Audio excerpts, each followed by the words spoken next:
please have a look at the video in the tweet whose link I put in the description. So it was basically a man going up on stage to collect a certificate and refusing to shake the hand of the woman who was presenting the certificates.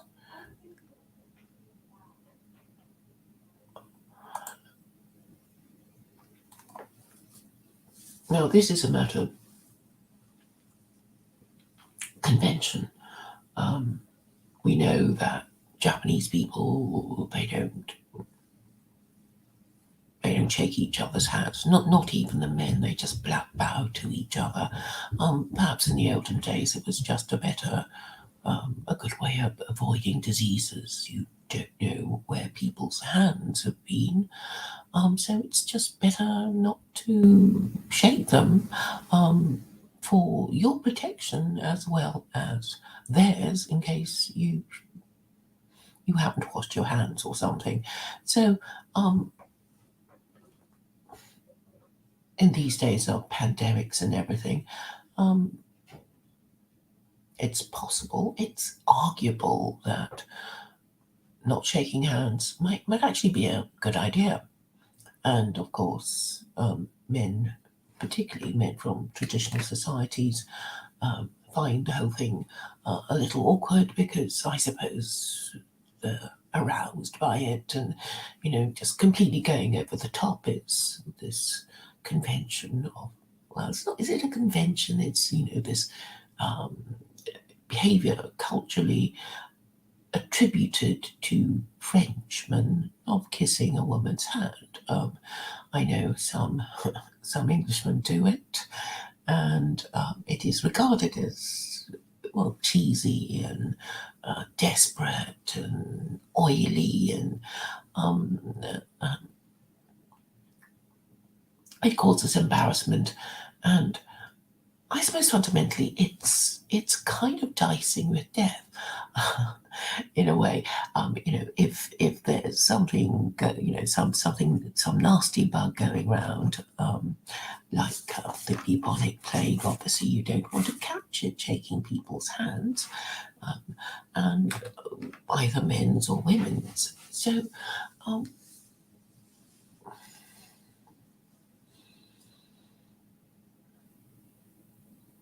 So when this Norwegian woman, became very offended and berated this Muslim man, who, it must be said, rather rudely snatched it out of her hand, it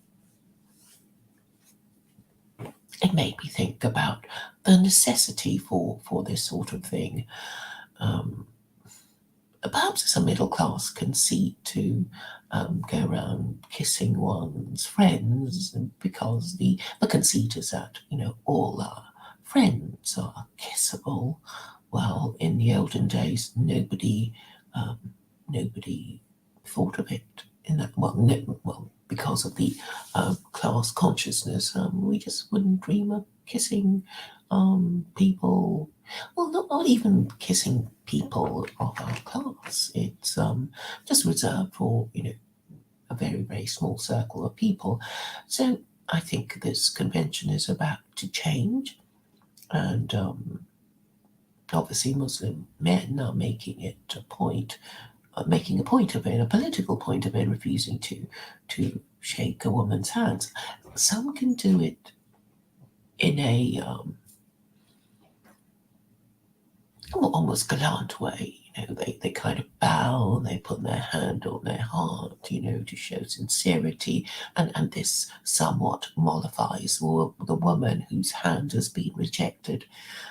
As a woman, you just do the usual thing, offer your hand to be shaken, because this is what people usually do in the Western country that you're in.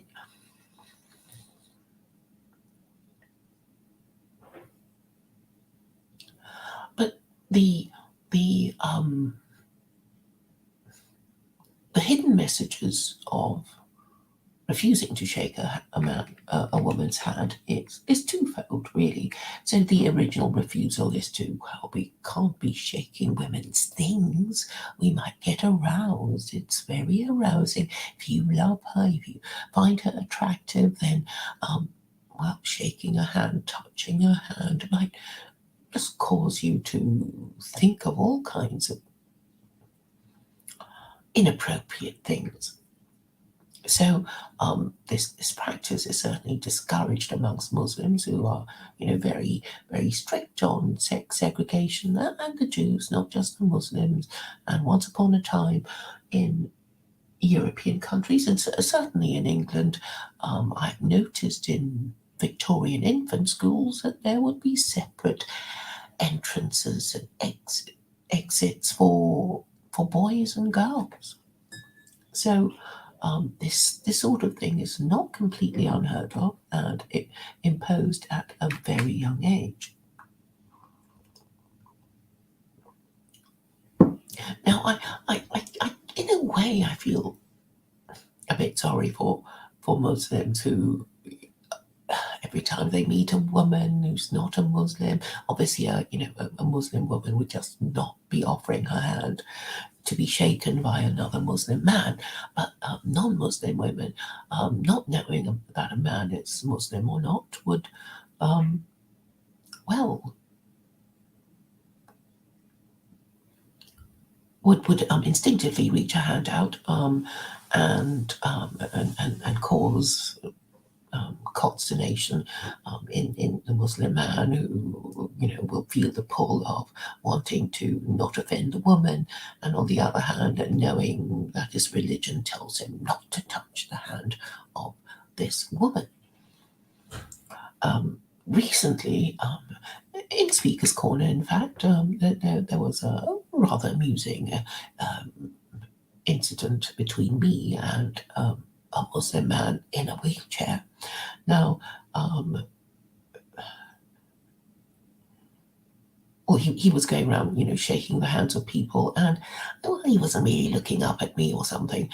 So it was only after he shook my hand that he apologized for shaking my hand and saying he wasn't supposed to shake my hand, and then he sort of realized that maybe I might be offended for being mistaken for a man, but I made allowances for that.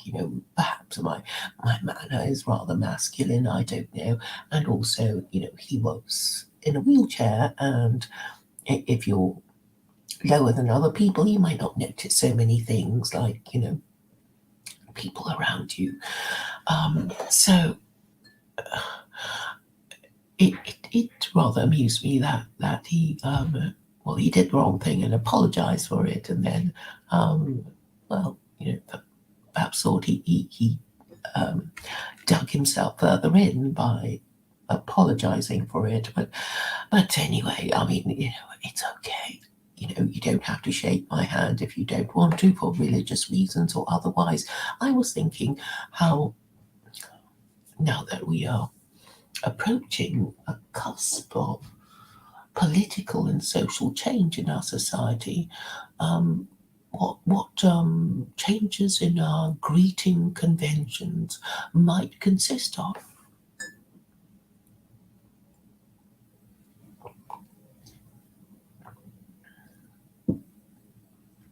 And I'm saying I rather like the idea of curtsying and bowing. Call me old fashioned, but it just seems, the safest way. I mean, yes, of course you want to, some people you do want to hug for proper or improper reasons, but I really don't mind. And obviously this curtsying business is it's reserved for the monarch as well. And it is obvious why they would prefer it.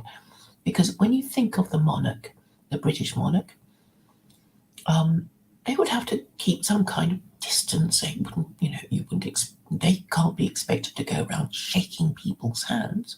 Although sometimes they do on walkabouts, and then they complain that their hand has been, squeezed to death.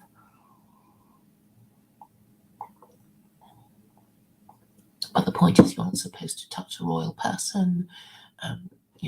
That's all, very traditional and understandable conventional reasons. If you're, if you're some high and mighty person, they can't just, people just can't come up and touch any bit of you.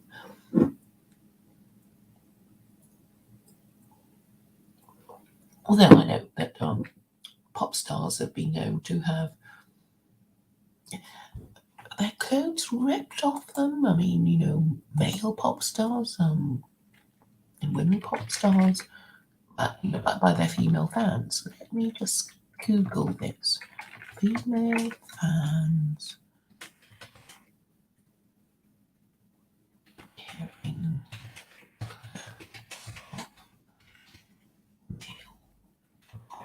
star. But perhaps this was in the time of the Beatles, and they've stopped doing that now. I can't find anything on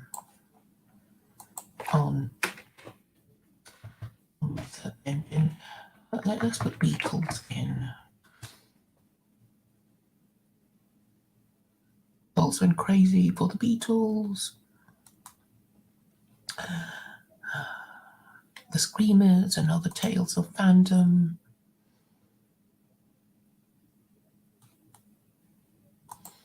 But that was just the beginning of it. I suppose nobody gets so excited now.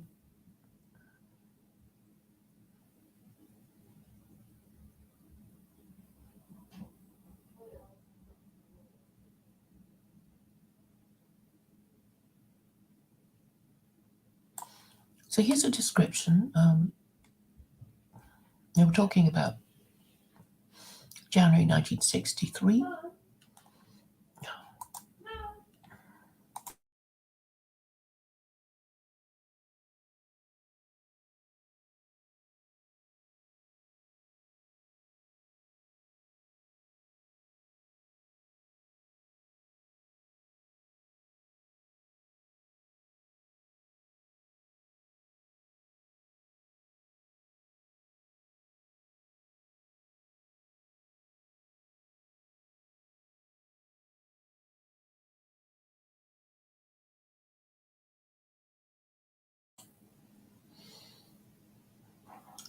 Hello, Truth Over Lies. I don't know what you're saying yes to.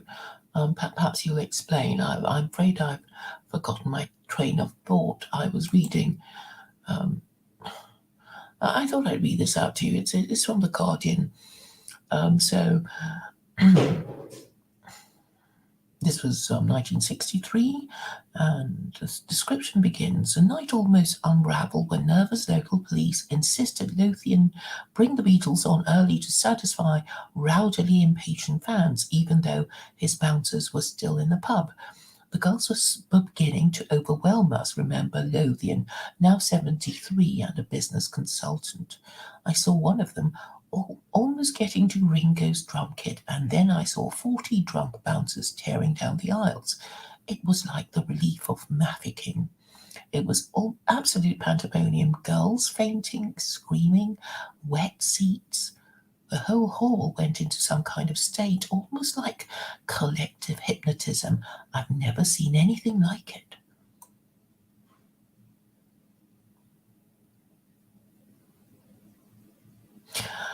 Nothing about the girls ripping off the clothes of Beatles. But obviously, the bouncers were hired to prevent such a thing from happening.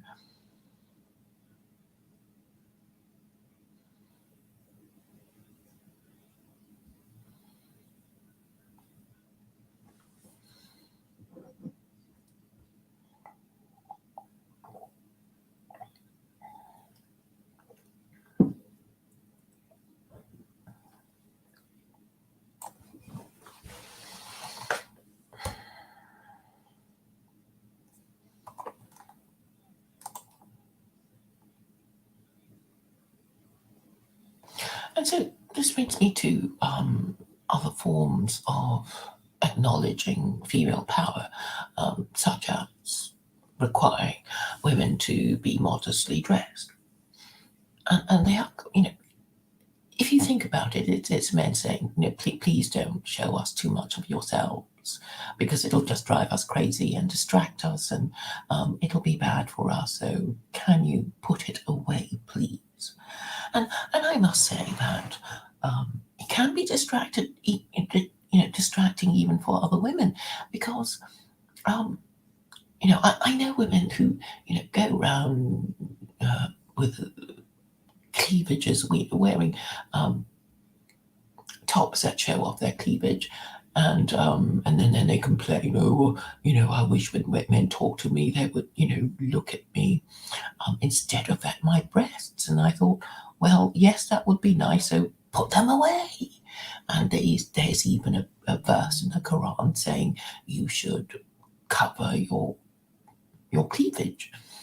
And once I was with a bunch of women in a pub, and they were getting ready for it. Well, it was their night out. I was part of the gang, and there's just something. Okay, I didn't even like that woman. I know some of you were going to accuse me of fancying that woman, but anyway, I didn't like her. I thought she was vulgar. I thought she was trashy.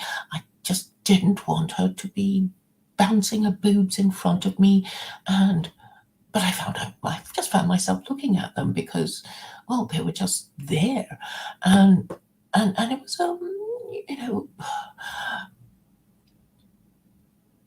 it was just annoying. All right, but I was very, very relieved to hear that my friend who was there said, "Oh, I wish so and so, just wouldn't be bouncing her boobs in front of me."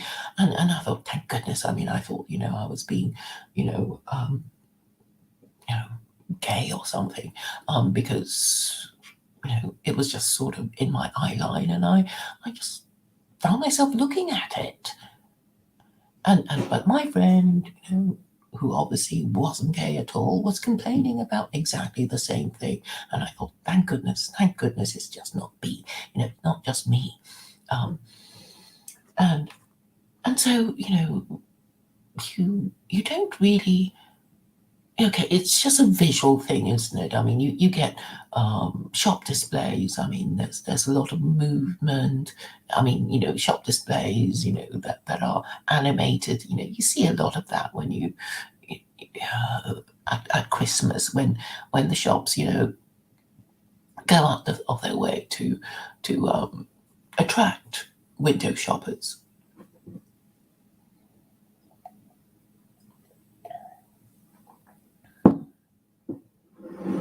So the visual is very important, and obviously, the beauty of a woman is, the most impressive thing about her, and the most powerful thing about her, and therefore, because it's so powerful, men who come from traditional societies know that they mustn't be seduced into it, or they are lost, or their entire civilization is lost, as is now the case.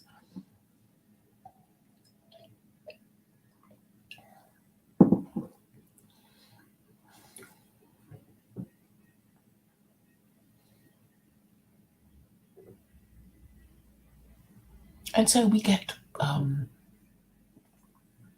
posh hotels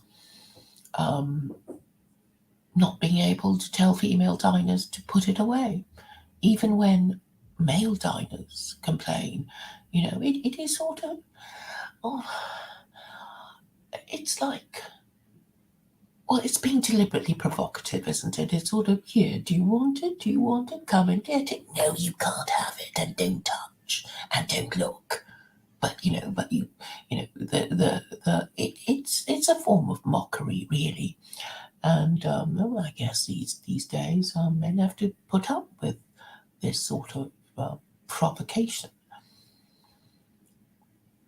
And so when you see other cultures with burqas and things, it is actually Muslim men acknowledging female power by saying, "Oh, you can't even look at them, because if you look at them, you'll just go crazy." And it makes me wonder why um, whether it makes me wonder whether, even covering up the woman completely, with her eyes completely covered, it's still not enough, because I'm sure even women in burqas get raped from time to time. So it's just the idea that that um, form is actually female, that is enough to provoke the lust of men and drive them into commit sexual offences. So I'm afraid that there's just sort of no escaping it, perhaps. That sometimes the idea of, oh, we can't even see the woman, but oh, it's a woman, that already drives them crazy. So I suppose it makes sense for women to dress modestly, in order to not attract um, the attention of men that you don't want to attract. But why wouldn't women want to dress like that anyway? It is because they are single. It is because they enjoy getting the attention and then complaining about the attention.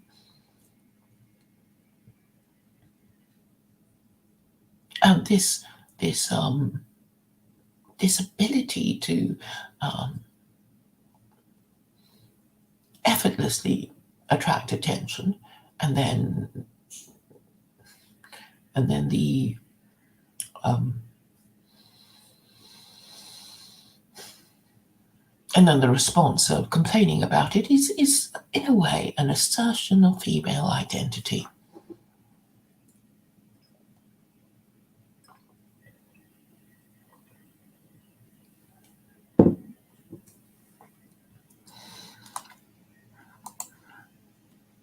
And obviously, the what should or shouldn't be seen is, should be carefully regulated, or that there should be some rule about it. Um, I mean, I'm quite happy with the rule about skirts being over the knee. Um, it's just something, you know. I don't like seeing it. It's like schoolgirls who pull their skirts up to make it shorter. It's well, it's obviously immodest, and they know why they're doing it.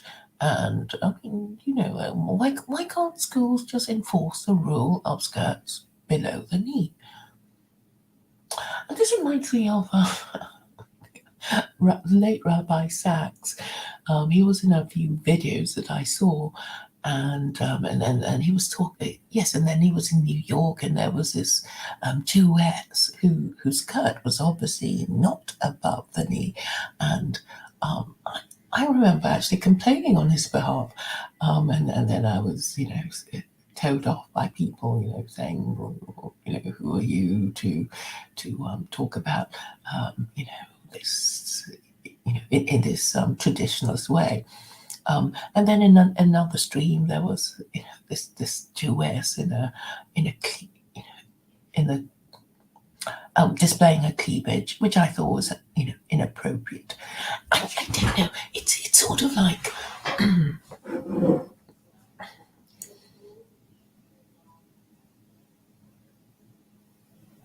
I suppose the most extreme form of it is you go and meet the Pope in a bikini or something. You sort of know it's not right. And I know this isn't quite as bad as talking to the Pope in your bikini, but it is something approaching that, I think. And I suppose the subconscious intention is to say, here I am, but you can't have me, and you shouldn't look, but I'm going to make myself um, do things that will draw your eyes onto me, and then I will mock you and say, you can't have me, and you're not supposed to be looking, and then jiggle, jiggle, jiggle, and that's the kind of thing that goes on. So I suppose I am saying that women should be more respectful of male proclivities, and but then, being egotistical and narcissistic, they can't resist it. Um, they might say, they might argue that it is necessary if one is young and attractive and single and looking, that one must somehow display one's wares in order to attract a mate. But even that argument falls flat because you don't want a man to be attracted to you just for your looks alone. Surely you don't. You're you're surely saying, yes, I'm very attractive, but I'm, other things that he might find useful as well. Just as a man doesn't want to be married only for his money, a woman doesn't want to be married only for her beauty, which she knows won't last forever. So a bit more discussion about these things would be helpful, and this is all I'm trying to do. And I should end by saying that the Quran has codes of modesty that seem to me to be fair enough and also flexible enough, by saying, okay, it's basically saying um, women should cover their hair and their bosom and cover all the parts that are normally exposed. And normally exposed is, well, as long as a piece of string, what is normally exposed in a nudist colony or a, I don't know, burqa party. I don't know, but just don't draw attention to yourself. Oh yes, before I go, the Jews have this wig thing, right? Um, so Orthodox Jewesses are told, well, can't display our hair, and then some clever person, some clever Jewess, I suppose, thought of, all right, you want me to cover my hair? I'll cover my hair with a wig. And the wig will make my hair even more attractive. And so it kind of, accomplishes, kills two birds with one stone. On the one hand, you're apparently doing the thing that God tells you to do, covering your hair, but on the other hand, you're making your hair even more attractive. And I think the ultra orthodox rabbi Mizrahi said, well, if you want to use a wig, all right, but that wig has to be short hair and can't be long hair going down, to below your waist. And anyway, you can't use Indian wigs or wigs made in India from Indian women who are idolaters. It's terrible and disgusting, and you mustn't do that. So,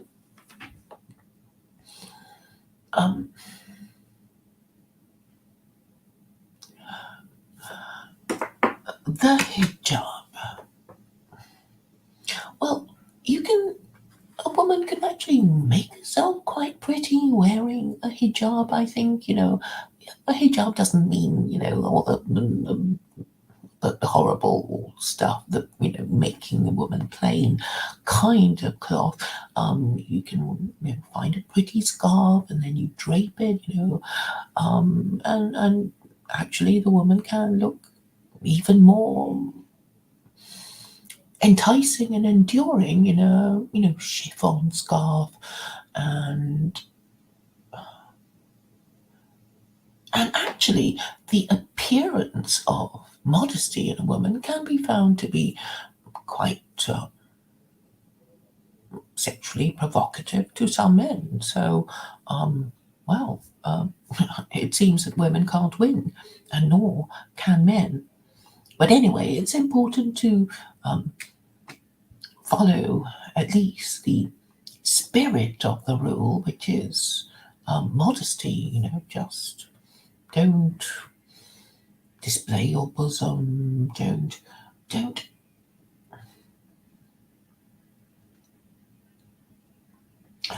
don't adopt the scattergun approach of mating.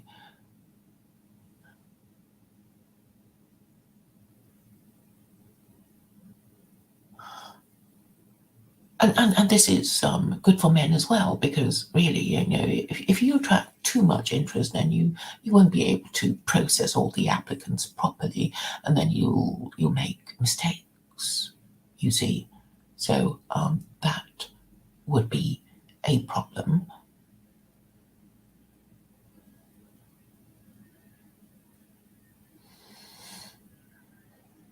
So why not follow rules that would protect you from yourself and others? Thank you for your attention.